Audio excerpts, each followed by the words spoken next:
Welcome to Bollywood Deep Dive from IndiaReview.com, your daily Bollywood news. Let's get into it. I am so ready. And we have to start with the box office because we have a proper old-school clash on our hands this weekend. We absolutely do. It's Sunny Deol in Betwara 1947 versus Imran Hashmi in Awarapan 2. This is a face-off that I think is surprising a lot of people, but maybe not in the way they expected. Not at all. The pre-release buzz, the advanced booking numbers, they are telling a very, very one-sided story right now. Imran Hashmi's Awarapan 2 is just completely dominating. The numbers are staggering. One report says its Book My Show sales are 6 times higher than Betwara 1947. 6 times. That is a massive lead before a single ticket has been torn on Friday. It's wild. They're predicting Awarapan 2 could be Imran Hashmi's first ever 15 crore opening as a solo lead. That's huge for him. The music has clearly connected, the nostalgia for the first film is powerful, and it feels like a genuine event for his fans. It absolutely does. And on the flip side, things are looking a bit grim for Sunny Deol's film. The advanced bookings are being described as poor and underwhelming.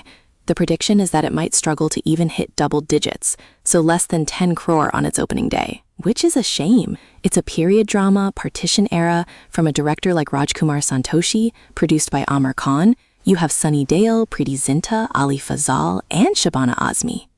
And here is the best little trivia bit of this whole clash. I know where you're going with this. Go on. Shabana Azmi is in both films. She's a central figure in Betwara 1947 and has a special appearance in Awarapan 2. She is officially the winner of the weekend, no matter what happens.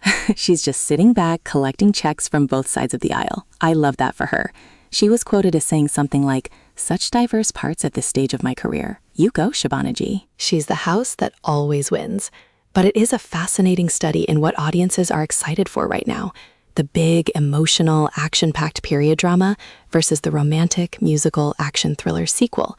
And right now, the music and the romance are winning the pregame, and winning big.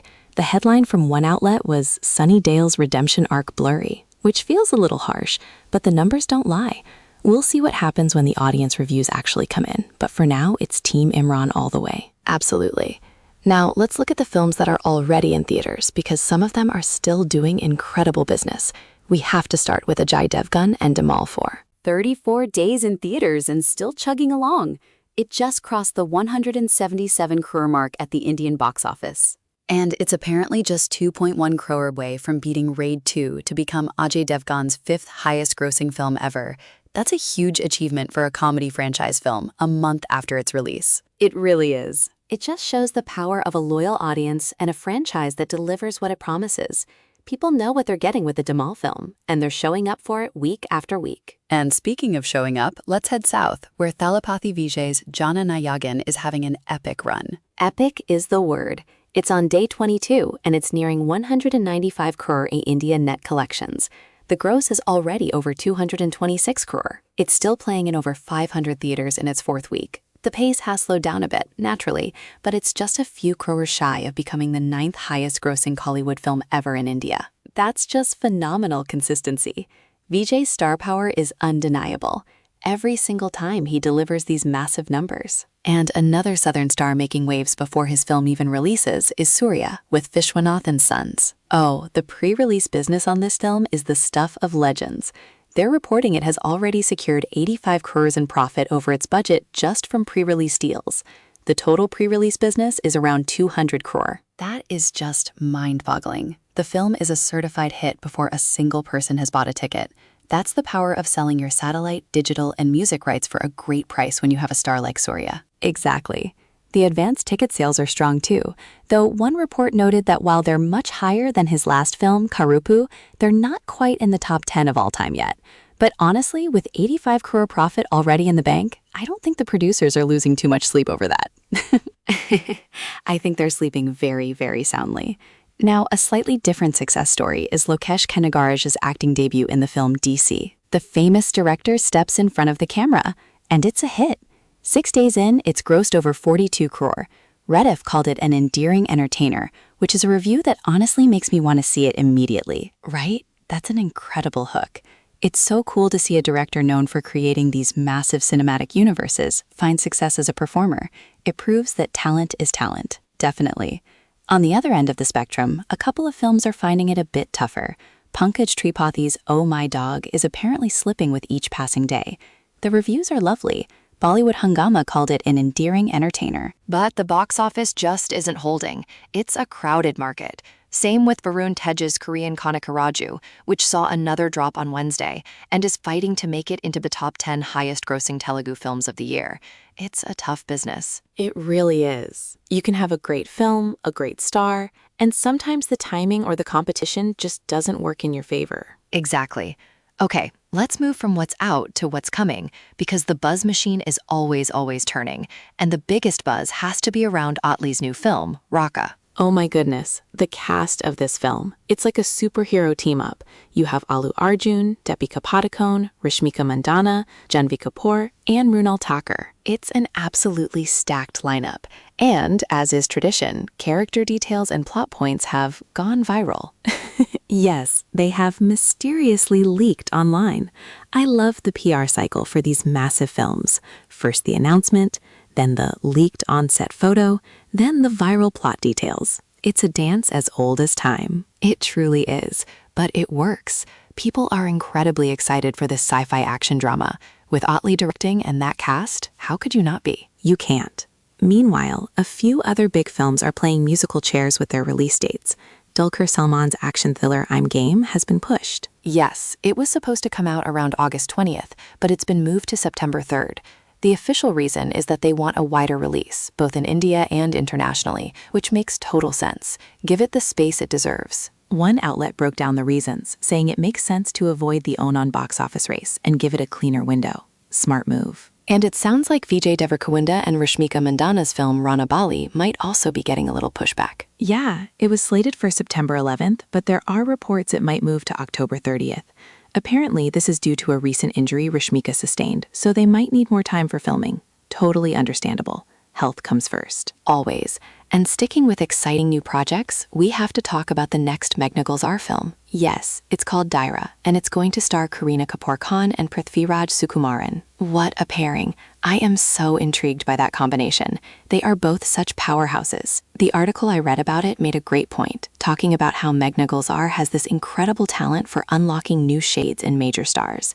Thinking about what she did with Alia Bhatt in Razi or Vicky Kaushal, I cannot wait to see what she does with Kareena and Prithviraj. That is a recipe for some serious dramatic fireworks. Oh, absolutely.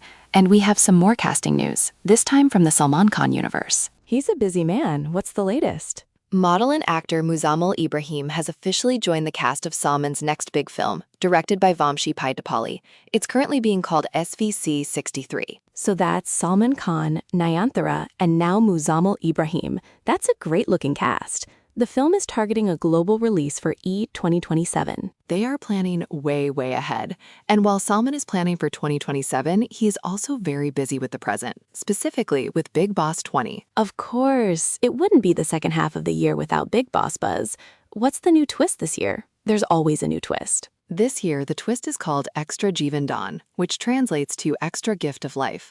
It promises higher stakes and unexpected challenges. Oh, dramatic. So like an extra life in a video game, you get voted out, but not really? That's what it sounds like. It's going to revolutionize the game, apparently. And they've also confirmed another contestant, described only as a Bollywood face. The mystery continues. The classic vague description. It keeps us guessing. I love it. From one superstar to another, there was a really lovely story this week from actor Raga Joyal. Oh, the dancer and actor? He's so talented. He is, and in an exclusive interview, he revealed that he was going through a really confusing time and sought out advice from Shah Rukh Khan. As one does, just casually rings up King Khan for career advice.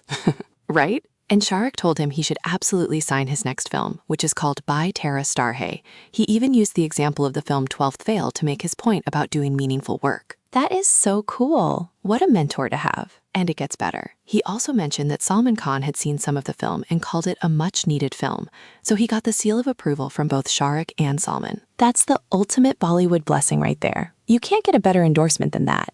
Good for him. It's a great story. And speaking of great stories, we have to talk about Pooja Bedi. She shared some incredible anecdotes from the 90s this week. I saw this. This was about her and Amir Khan, right? During the filming of Jo Jeeta Will He Sikandar? Exactly. She was clearing the air about old link-up rumors, saying they were just great friends, but she told this amazing story about filming a very passionate lovemaking scene with him. Which was a huge deal back then. A massive deal. And she said that after the director called cut, she was feeling a bit awkward and tense, and they were left alone for a moment. And Amir just turned to her and said, "Want to play a game of chess?" Stop it. That is the most perfectly Amir Khan thing I have ever heard in my life. Isn't it? She said it just completely broke the tension and made her feel so comfortable. It was just this sweet, nerdy, and incredibly respectful thing to do. What a great guy. That's a wonderful story. I love hearing things like that. It's so much nicer than gossip. She also made headlines for something else, right? About her fiancé? Yes, she revealed that even though she's been engaged to Monik Contractor for 8 years, they have no plans to ever get married. She said the commitment is what matters to them, and a marriage ceremony just doesn't fit into the vision they have for their life. You know what? Good for them. It's 2026. You define your own relationship. I love that confidence. Me too.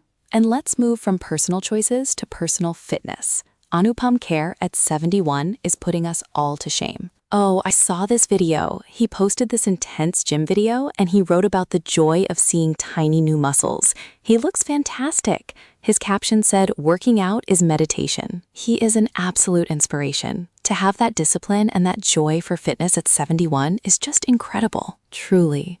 And while Anupam Kher is focused on muscles, Hrithik Roshan is focused on mindsets. He made a pretty interesting comment this week. Oh yes, he said he believes that India is obsessed with actors, not with cinema. That's a bold statement, but is he wrong? I mean, we talk so much about stars and their box office power and their personal lives.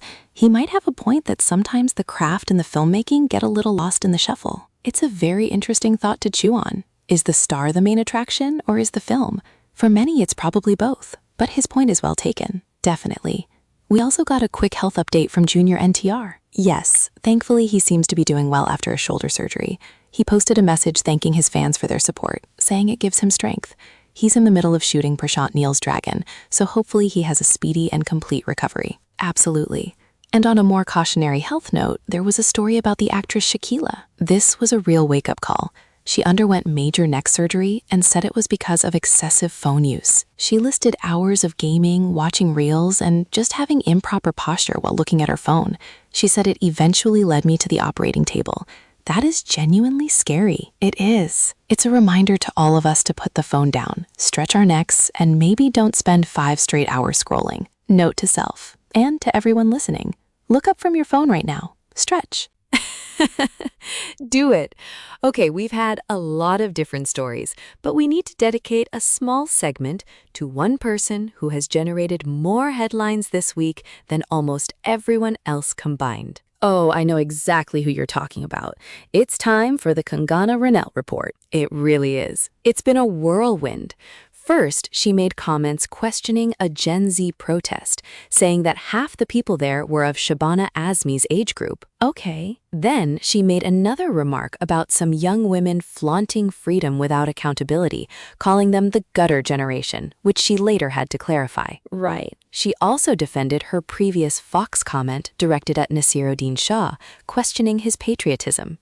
And she slammed what she called Bollywood's silence over student protests in Jharkhand, accusing the industry of hypocrisy. That is a lot of ground to cover in just a few days. And that's not all. In between all of that, she also posted lovely pictures of herself celebrating the festival of Tej with the Delhi chief minister. So on one hand, controversy and calling people out, and on the other, festive celebrations with political figures.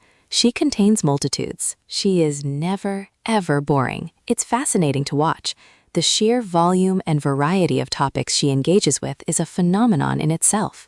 She is a constant presence in the news cycle, and you genuinely never know what she's going to say or do next. That is the most diplomatic and accurate way to put it. She keeps everyone on their toes, that's for sure. All right, from the news cycle to the streaming queue, let's talk about what's happening on TV and OTT. The big release is The Traitors Season 2 on Prime Video, hosted by Karan Johar, and the drama started immediately. Of course it did. Comedian Munawar Faruqi was eliminated and was not happy about it. He lashed out, calling the other contestants a scared, insecure bunch of people. Ouch. Someone's a sore loser. But I guess that's the point of the show, right? Betrayal and high emotions. They also revealed who the 3 traitors are this season. Yes, it's Aditya Kulshresht, Crystal D'Souza, and Harman Singha. So now the game is truly on. And if you're looking for something a bit more serious, Sanjay Dutt's new film, Aakhri Sawal, just premiered on Lionsgate Play. Right, he plays a professor whose clash with a student sparks a whole nationwide debate. Looks like a really intense drama, perfect for a weekend watch. And speaking of watching, we have to talk about the new trailers that dropped. The big one has to be Mirzapur. Yes, not a new season, but Mirzapur the movie. They just released the official Telugu trailer. That is so smart. They're really packaging the story for a pan-India theatrical audience. The show is a phenomenon, and turning it into a movie for different markets is a brilliant way to expand that universe. Pankaj Tripathi, Ali Fazal, Divyendu on the big screen. Yes, please. I'm so there. We also got a trailer for a Telugu film called Pyar Prema Kalyanam, which is coming to Netflix. And there's a lot of buzz about something called the Toxic trailer, which one outlet described as absolutely shocking. With 2 exclamation points? That's high praise in the trailer world. Now I'm curious. Me too.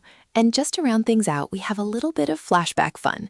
Did you know that more than 40 years before Shah Rukh Khan's blockbuster Pathaan, Yash Chopra himself was planning a film called Pathaan? What? No way! It's true. A report revealed he was all set to make it, but the film got shelved because of the conflict between Afghanistan and Russia at the time. That is an incredible piece of Bollywood history. It's so funny how these ideas and titles can just percolate for decades and then reappear in a totally new form. Amazing. It just proves that a good idea never really dies. And that seems like a perfect place to wrap up for today. From box office clashes to games of chess to shelved projects from 40 years ago, we covered it all. Headlines to heartbeats tuck. You've been listening to Bollywood Deep Dive from IndiaRoov.com. Come back tomorrow. Namaste.